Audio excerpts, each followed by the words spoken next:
भारत के पश्चिमी राज्य राजस्थान में बधारा के पास एक छोटा सा गांव है, अजीतपुरा। पहली नजर में ये गांव किसी आम गांव की तरह लगता है। सब ठीक ठाक, सीधे साधे लोग, अपने अपने काम करने वाले। पर जब इस गांव को करीब से देखा जाए तो इस गांव में एक अजीब सा राज छुपा हुआ है। कुछ है ऐसा जो इस गांव पे एक श्राप बन के मंडरा रहा है। पिछले कई सालों से एक अजीब सी और बेहद भयानक घटना हो रही है इस गांव में। हर अमावस्या को गांव में एक शैतानी साया निकलता है जो लोगों को उनके नाम से बुलाता है। पर किसी ने अगर जवाब दिया तो या तो वो हमेशा के लिए पागल हो जाता है, या फिर हमेशा के लिए लापता, या फिर उसकी लाश किसी नारियल के पेड़ के पास मिलती है। शाम होने को है और गांव के बीचों बीच कुछ लोग बैठ के कुछ खास और गंभीर बातचीत कर रहे हैं। ऐसा लग रहा है जैसे किसी बहुत जरूरी काम की तैयारी हो रही हो। चलो भाई, अब रात होने वाली है। पता है ना आज अमावस्या है। हाँ पता है। अब चलते हैं घर। ना जाने किस मनहूस घड़ी में हमारे गांव को ये श्राप लग गया। श्राप? कैसा श्राप? आप लोग भी ना कैसी कैसी बातों पर विश्वास करते हैं। ये बात कही है मनीष ने, जो कि कल ही अपने शहर से इस गांव आया है अपने दादा दादी के पास अपनी छुट्टियां बिताने। दादा दादी कई दिनों से उसे बोल रहे थे कि हमारे पास आओ और हमारे साथ वक्त गुजारो, इसलिए वो कल ही शहर से अपने गांव आया है। पर उसे गांव के बारे में ज्यादा कुछ नहीं पता। अरे मनीष भाई, तुम इस बात को हल्के में मत लो। गांव के कई लोग इस बात को झेल चुके हैं और झेल रहे हैं। तुम्हें पता भी नहीं है कितना भयानक है ये। पर आखिर होता क्या है? अरे कुछ नहीं होता। अब अपने अपने घर चलो सब। और हाँ मनीष, रात को कोई अगर आवाज दे तो घर के बाहर मत जाना बस। मुझे पता है तुम इन सब बातों पे विश्वास नहीं करते हो, लेकिन चोर लुटेरे भी तो हो सकते हैं ना गांव के आसपास, तो बाहर मत जाना बस। ऐसा कह के सब अपने अपने घर चले गए।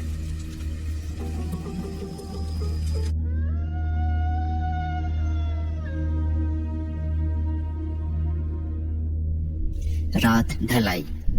हर ओर सन्नाटा छा गया है। आसपास का इलाका शांत और ठंडा हो गया है। कुछ कीड़े मकोड़ों की आवाजें आ रही हैं। सबको पता है कि रात को बाहर जाना सही नहीं है। धीरे धीरे रात गहरी हो गई। रेगिस्तान का गांव शांत हो गया। कुछ घरों में अभी भी लालटेन धीमी रोशनी में जल रही है। दिन में जहां इतनी गर्मी थी, वही इलाका अब रात को धीरे धीरे बहुत ज्यादा ठंडा होते जा रहा है। मनीष अपने कमरे में सो रहा था, पर उसे सिगरेट पीने की तलब हो रही थी। और वो घर में नहीं पी सकता था क्योंकि घर में उसके दादा दादी भी थे। उसने बाहर ही जाके पीने का सोचा। रात को वो बाहर आया। बाहर आने के बाद उसे एक अजीब सी रोने की आवाज सुनाई थी। उसने देखा कि थोड़ी दूर पे एक करीब 8-10 साल का बच्चा बैठा हुआ है और बड़ी जोर जोर से रो रहा है। वो थोड़ी दूर आगे बढ़ा और मनीष ने उससे पूछा, कौन हो तुम और यहाँ क्या कर रहे हो? वो बच्चा फिर भी रोते रहा, पर अब धीरे धीरे कुर्राने भी लगा। मुक्ति मुक्ति मुक्ति मुक्ति चाहिए। मनीष और आगे जाने लगा। उसकी धड़कन तेज हो गई थी। मन में उसे गांव वालों की बात याद आ रही थी, पर उसके मन में उत्सुकता थी। वो जानना चाह रहा था कि आखिर कौन है और वहां पे क्यों है, क्यों रो रहा है। जैसे ही वो पास पहुंचा, वो बच्चा अचानक से मुड़ा। उसे देख के मनीष के होश उड़ गए। वो कोई बच्चा नहीं था। बच्चे के जैसा दिखने वाला एक बौना था। शायद यही वो शैतान था जिसके बारे में लोग बात कर रहे थे। उसके हाथ पैर बहुत ज्यादा बड़े थे और बाल भी बड़े थे। सिर और मुंह बड़ा सा था, बहुत भयंकर था। मनीष ने उसे देखा और उसकी चीख निकल गई और वो वहीं पे बेहोश हो गया। जब उसकी आंखें खुली तो उसके दादा दादी उसे घेर के खड़े थे। उन्होंने उससे पूछा कि क्या हुआ, पर मनीष ने बताया कि शायद कमजोरी की वजह से उसे चक्कर आ गया। उसके दादा दादी ने भी बात को नजरअंदाज कर दिया।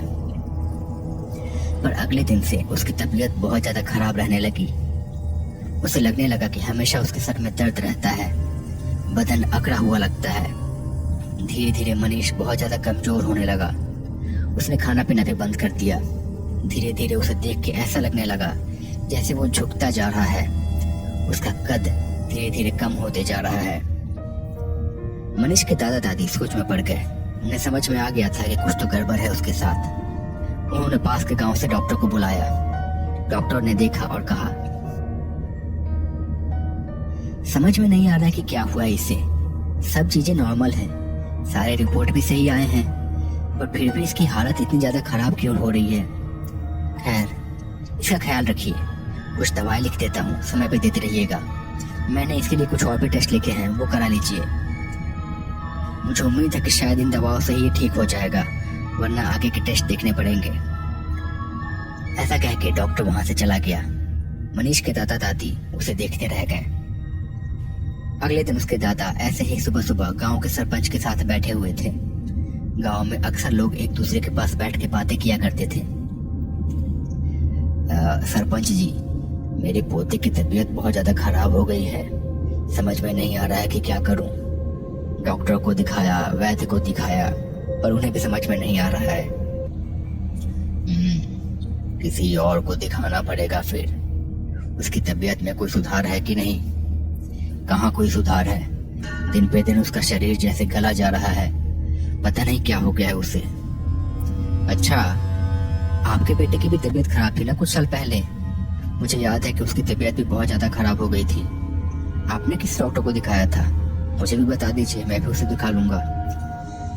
सरपंच ने थोड़ी देर सोचा और कहा, देखो, कभी कभी ऐसी चीजें डॉक्टर वैद्य के समझ के परे होती है।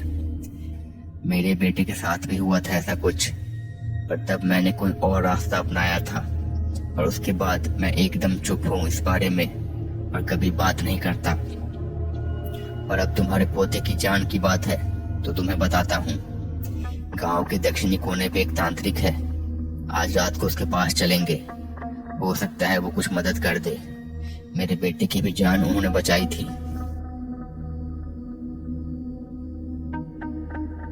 एक छोटे से मकान में एक लड़का बिस्तर पे पड़ा हुआ है। उसकी हालत बहुत ज्यादा खराब लग रही है।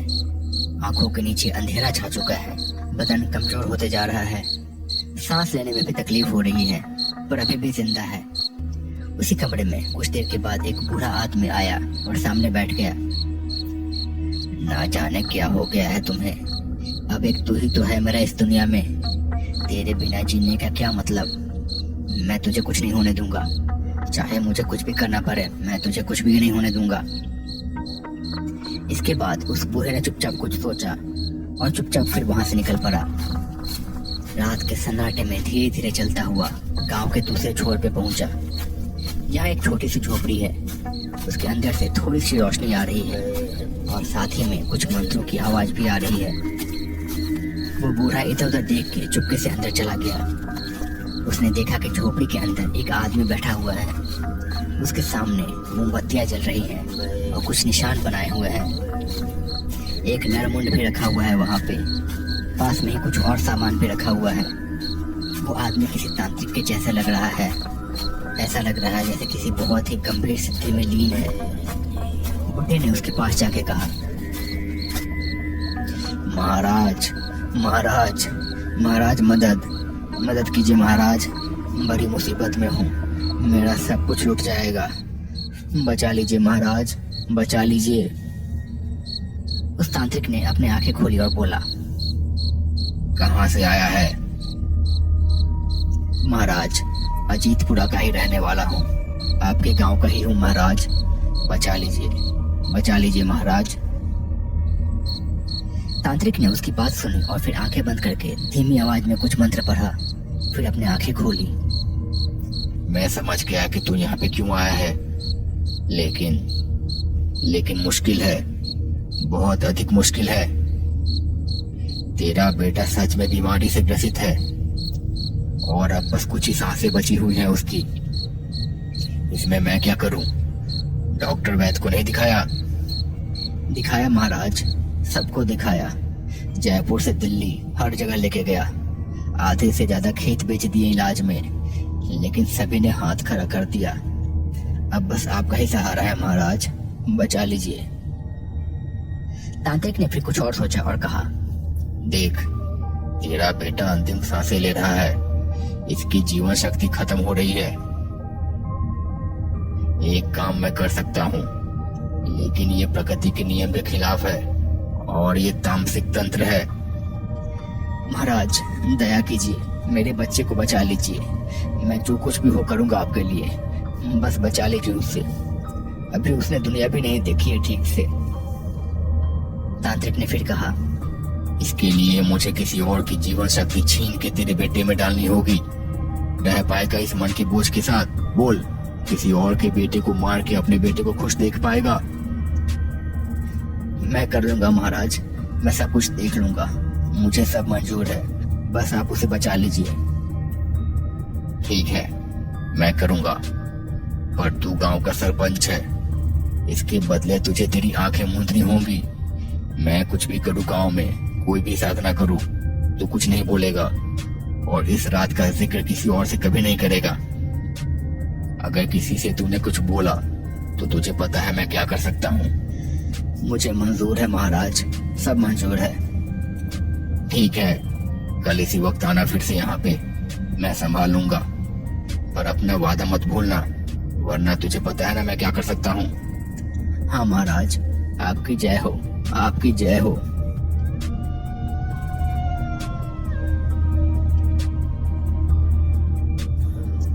रात खामोश हो चुकी है। तांत्रिक अपनी झोपड़ी में बैठ के कुछ ऐसे ही मंत्र पढ़ रहा है। उसके पास मोमबत्तियां जल रही हैं और पास में ही एक हरे रंग का नारियल रखा हुआ है। उस नारियल पे कुछ धागे बंधे हुए हैं और काले रंग से तिलक लगाया हुआ है। कुछ देर के बाद तांत्रिक झोपड़ी से बाहर निकल आया, नारियल हाथ में लेके, एक ऐसे घर की तलाश में जिसमें कोई अकेला आदमी रहता हो और जो स्वस्थ हो। कुछ दूर टहलने के बाद वो एक घर के पास पहुंचा। ये घर टिंकू बौने का था। गांव के लोगों ने इसे पूरी तरह से अपनाया नहीं था और उसके माता पिता नहीं थे। अपने छोटे से घर में वो अकेला रहता था। तांत्रिक घर के पास पहुंचा और एक अलग आवाज में उसने बुलाया, टिंकू, टिंकू सुनो, आओ तो बाहर। कुछ देर में टिंकू बाहर आया। जैसे ही वो बाहर आया, उस तांत्रिक ने उस पर कुछ राख फेंकी और टिंकू गिर पड़ा। फिर तांत्रिक ने मौका देख के उसका गला रेत दिया और फिर नारियल को उसके पास लेके गया। फिर वो चुपचाप अपनी झोपड़ी में लौट आया।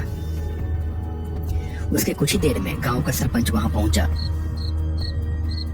ये लो नारियल, इसे अपने बेटे के पास लेके जाओ, इसका पानी अपने बेटे को पिला देना, वो ठीक हो जाएगा, पर अपना वादा मत भूलना। सरपंच ने नारियल ले लिया और ले जाके अपने बेटे को पिलाया। अगले दिन से उसके बेटे की तबीयत ठीक हो गई, पर टिंकू बौने की लाश जाने कितने दिनों तक वहीं पड़ी रही। गांव के दक्षिणी कोने पे एक तांत्रिक है, आज रात को उनके पास चलेंगे, हो सकता है वो कुछ मदद कर दे। मेरे बेटे की जान भी उन्होंने बचाई थी। हाँ ठीक है, इस समय तो जो भी सहारा दिखे अच्छा है। रात फिर से घिर आई।